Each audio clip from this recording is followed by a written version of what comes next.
हमने हमारे आरएसएस से, हमारा राष्ट्रीय स्वयंसेवक संघ ने एक निर्णय लिया है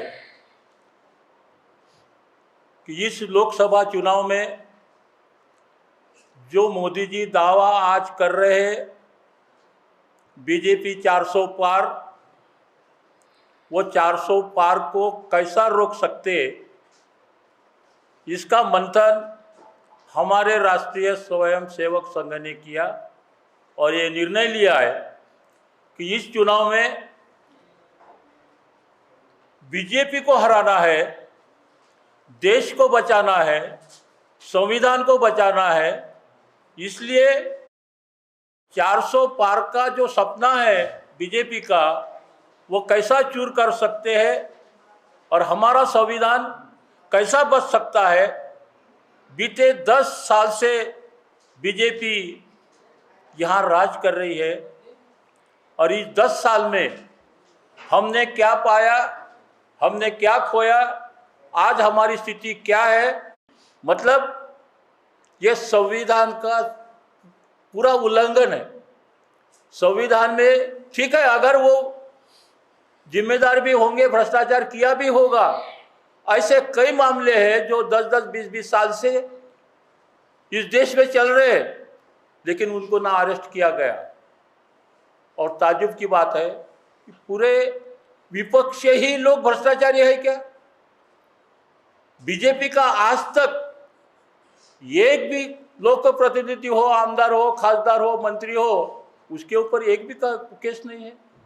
ऐसी स्थिति में संविधान बचाना हो तो हमें ये बीजेपी को हटाने के लिए इंडिया गठबंधन को ही वोट देना जरूरी है। यह समझाने के लिए हम मतदाताओं में जाने वाले हैं। हमने प्रेस नोट में लिखा है, ये सारी चीज़ें हैं। अब सबको एक एडवर्टाइज चलती है, सबको मालूम है भारत के 80 करोड़ जनता को फ्री का राशन 5 किलो दे रहे हैं। फ्री का नाम है, फ्री का, गरीबों को हम राशन बांट रहे हैं। अब आप सबको मालूम होगा वो जो चावल मिलता है, वो जो गेहूं मिलता है, वो जानवरों को खाने के लिए है। पूरे शहर में आपने सुने भी होंगे घूमकर, वो राशन से जो चावल मिलता है खुलेआम 20-22 रुपए किलो से बेचा जा रहा है। और वो किसको बेचा जा रहा है? उन्होंने एक अनाज माफिया पैदा किया है। ये तो नाम है बाहर, गरीबों को 80 करोड़ गरीब जनता को हम चावल बांट रहे, फ्री में गेहूं बांट रहे, लेकिन वहां से वो गरीबों को फायदा नहीं मिल रहा। 90% जनता 20-22 किलो के भाव से बिकते हैं और वो अनाज माफिया खरीदते हैं। कौन खरीदते हैं? वो अनाज माफिया। वो अनाज माफिया उसके 40 से 60 रुपए, 70 रुपए, 80 रुपए भी बना रहे हैं। इसका मतलब ये जनता को समझ में नहीं आ रहा। आज हम ये देख रहे, इस वक्त ये पोजीशन है अभी आज की कि हर कोई जो भी भारत का नागरिक है वो हकदार है इसका कि संविधान में जो हमारे अधिकार है वो हमें मिलना चाहिए। और इसीलिए हमने महाविकास आघाड़ी महाराष्ट्र में और पूरे देश में जो इंडिया गठबंधन बना है उसको समर्थन देने के लिए हम आपके सामने आए हैं। और समर्थन बोले तो खुलेआम ये समर्थन तो है ही, लेकिन मैंने पहले कहा है कि वोटरों को हम जागरूक करने वाले हैं। आरएसएस पॉलिटिकल विंग नहीं है, ये एक सामाजिक और सांस्कृतिक संगठन है। इस देश में एक ही आरएसएस है और वो हम हैं। ये हमारा खुलेआम दावा है। इसके अंदर किसी को ऑब्जेक्शन हुआ तो उनको बोलो कि कागज़ ला के उनको दिखा दें। पहली चीज़, ये विषय से हटके था। इलेक्शन में क्यों हमारी मजबूरी है कि इस बार हम किसी एक ऐसे संगठन का साथ दें, ऐसे गठबंधन का साथ दें जो संविधान के स्वरूप में चलने की ताकत रखता हो। हम हर उस व्यक्ति के, उस कैंडिडेट के विरोध में काम करेंगे जो संविधान के विरोध में कहीं ना कहीं हमको नज़र आ रहा है। इंडिया गठबंधन हमारे लिए एक बड़ा स्वरूप लेकर सामने आया है। इसलिए हमको लगता है कि बीजेपी को रोकने के लिए इंडिया गठबंधन के साथ हमने मिलकर काम करना चाहिए। हमारी आरएसएस आज तकरीबन 2.5 लाख प्लस कैडर के साथ में इस इंडिया में मौजूद है और हम हमारे कैडर्स को हमने साफ आदेश दिया हुआ है कि हर उस व्यक्ति का हम साथ देंगे जो कहीं ना कहीं उन मनुवादी विचारधारा के विरोध में काम करने की क्षमता रखता हो। हमारे लिए कांग्रेस, शिवसेना, राष्ट्रवादी, तृणमूल कांग्रेस, आप कोई मैटर नहीं करता। हमारे लिए वो मैटर करता है जो उनकी गलत नीतियों को रोकने की ताकत रखता हो और इस उद्देश्य से हम किसी भी प्रकार से पॉलिटिकली हम इन्वॉल्वमेंट नहीं होगा। आरएसएस जो कैडर बेस है वो ज़मीनी लेवल पे काम करेगा। हम किसी भी चुनाव प्रचार सभा का हिस्सा नहीं होंगे।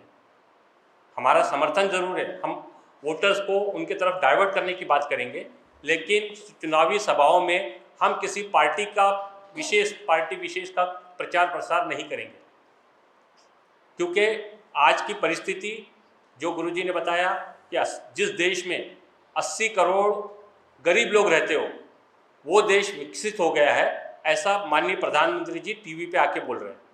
ये तो मेरे लिए बहुत सोचने वाली बात है कि जिस आदमी का 80% शरीर खराब हो चुका हो और हम उसको पहलवान मानते हैं। इसी तरह से बात हो रही है कि जो देश विकास की गंगा बहा रहा है तो 80 करोड़ लोग भूखे क्यों मर रहे हैं, क्यों उनको चावल अनाज के लेने पड़ रहे हैं, क्यों उनको शक्कर और तेल के लिए लाइन लगा के खड़े होना पड़ रहा है।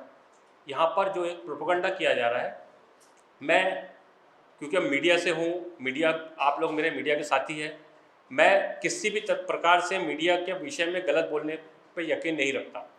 मीडिया समाज का आईना है, बस उसको सच दिखाने की आदत हो जानी चाहिए। आज टीवी और बाकी जो माध्यमों से जिस तरह से एक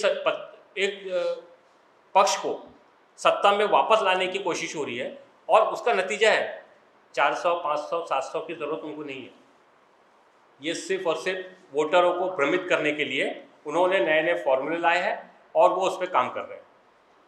तो हमारा खुला समर्थन, जो भी संवैधानिक रूप से पार्टियां काम कर रही है उनके कैंडिडेट को हमारा समर्थन होगा। हम इंडिया गठबंधन को अपना समर्थन खुला तौर पे जाहिर कर रहे हैं, क्योंकि कहीं ना कहीं उनके तरफ से हमको इस बात का अंदेशा है कि ये संविधान के लिए काम करने की आज भी थोड़ी बहुत क्षमता रखते हैं। पुराना क्या हुआ है इस पर फिलहाल अभी हम लोग कोई विचार मंथन करने के मूड में नहीं है। आने वाले समय में हमको क्या रणनीति के तहत में आने वाले चुनाव में बीजेपी को रोककर हमारे गठबंधन को, जो हमारे लिए संवैधानिक रूप से काम करने की क्षमता रखता हो, उसको जिताना हमारा मकसद है। संविधान को बचाने की जो बात करेगा, डॉक्टर बाबा साहब अम्बेडकर द्वारा रचित इस देश के अंदर शांति प्रिय तरीके से देश को चलाने का जो मंत्र है संविधान, जो आज बीजेपी संविधान को बदल, उन्हीं के एक खासदार ने कहा है कि 400 सीटें आने के बाद में हम संविधान को बदलने की प्लानिंग कर रहे हैं। हम नहीं बोल रहे हैं, उन्होंने कहा। अब अगर उनको हमको रोकना है तो हमको कहीं ना कहीं दूसरे के साथ में खड़े होना ज़रूरी है, क्योंकि हम ताकतवर उसको बनाएंगे तभी हम इनको रोक पाएंगे। तो हम किसी गठबंधन का समर्थन करने का मतलब ये नहीं है कि हम उनकी बाकी नीतियों का समर्थन कर रहे हैं। हम सिर्फ बीजेपी की गलत नीतियों को रोकने के लिए इस मूवमेंट का साथ दे रहे हैं। बीजेपी को गलतफहमी है कि उनके कैंडिडेट के विरोध में हमारे पास में विपक्ष में कोई कैंडिडेट नहीं है। ये गलतफहमी कांग्रेस भी पहले पाल चुकी है और आप उसका हश्र देख चुके हो। तो आप ऐसा मत समझिए कि कोई ताकतवर है। जब पहली बार नितिन गडकरी जी नागपुर से चुनाव लड़े थे, मुत्तेमवार साहब बहुत अच्छी कंडीशन में थे, तब भी चुनाव हारे। आप ऐसा नहीं हो, जामवंतराव धोटे साहब का एग्जाम्पल है हमारे पास में कि उन्होंने ताकतवर पार्टी को उस वक्त ज़मीन पर लाके खड़े किया। तो ये अभी जो चल रहा है, अभी तक के जितने भी उनके फॉर्मूले थे, उन्होंने अपने जितने भी पत्ते थे खोल चुके हैं। अब जो भी पत्ते खुलेंगे वो हमारे आरएसएस की तरफ से खुलेंगे और उसका नतीजा आप देख लोगे। काफ़ी सारी जगह पे जो हुआ था, पिछले बार जो हुआ था, इस बार भी काफ़ी जगह पे होगा। होता यह है कि मिसकम्युनिकेशन का जो एक प्रचार प्रसार का जो हमारे बीच में दौर है, आप देखिए बीजेपी के पास में 35% ही वोट है, 65% आज भी उनके विरोध में है। लेकिन हो रहा कैसा है, अगर मैं आपका विरोधी, आपसे मेरा झगड़ा है, मैं चुनाव लड़ रहा हूँ तो आप भी चुनाव में खड़े हो जाते हैं, हम वोट डिवाइड कर देते हैं। हमारी कोशिश है कि इस तरह की कोई भी अगर हमारी नज़र में एक्टिविटीज़ आती है, आरएसएस की भूमिका यही होगी कि हम कैसे उनके कैंडिडेट को बाहर करने के लिए यहाँ से एक अच्छे कैंडिडेट को चुन के हम सदन में भेज सकें जो संविधान की रक्षा की बात करें, जो इस देश में शांति की बात करे, इस देश के अंदर पत्रकारों के जो आज अधिकारों पर जो हमला हो रहा है, आज जो आम नागरिक के अधिकारों पे हमला हो रहा है, अब ना मुख्यमंत्री सुरक्षित है और ना देश का विपक्ष का अध्यक्ष सुरक्षित है। तो ऐसी स्थिति को खत्म करने के लिए हम चाहते हैं कि अच्छे लोग सदन में जाए और अच्छे कानून के तहत में संवैधानिक रूप से देश चले। देखिए, आपको बताता हूँ, दो हालात बनते हैं। एक होता है, आप रोड पे जब चलते हो ना, तो दो रोड होते हैं, बीच में डिवाइडर होता है। तो जो आदमी को आदत पड़ी होती है ना उल्टा चलने की, तो वो हमेशा जो है ना उल्टे रोड से चलता है। बाबा साहब अम्बेडकर ने जब संविधान लिखा और देश की स्थिति को ध्यान में रख के लिखा, आज अगर बीजेपी में दम है तो वो एक सुप्रीम कोर्ट में हमारे तरफ से जनार्दन मुन साहब हलफनामा डालने तैयार है, वहाँ से आरएसएस के मोहन भागवत और बीजेपी का राष्ट्रीय अध्यक्ष एक हलफनामा डाल के दिखा दे कि साहब, हम चाहे सत्ता में रहे या ना रहे, हम संविधान के किसी भी कायदे का हनन नहीं करेंगे, इतना लिख के अगर दे दे तो मैं आपकी बात को सत्यता के रूप में लेकर उनका भी समर्थन करने की ताकत रखता हूँ। लेकिन वो करके तो दिखाए। मैं आपको बताता हूँ, पूरे इंडिया के अंदर 8 करोड़ ये डिजिटल चैनल चल रहे हैं। कितने करोड़ है? 8 करोड़। अगर संवैधानिक रूप से आपको अधिकार मिला था तभी आपने माइक हाथ में लिया ना।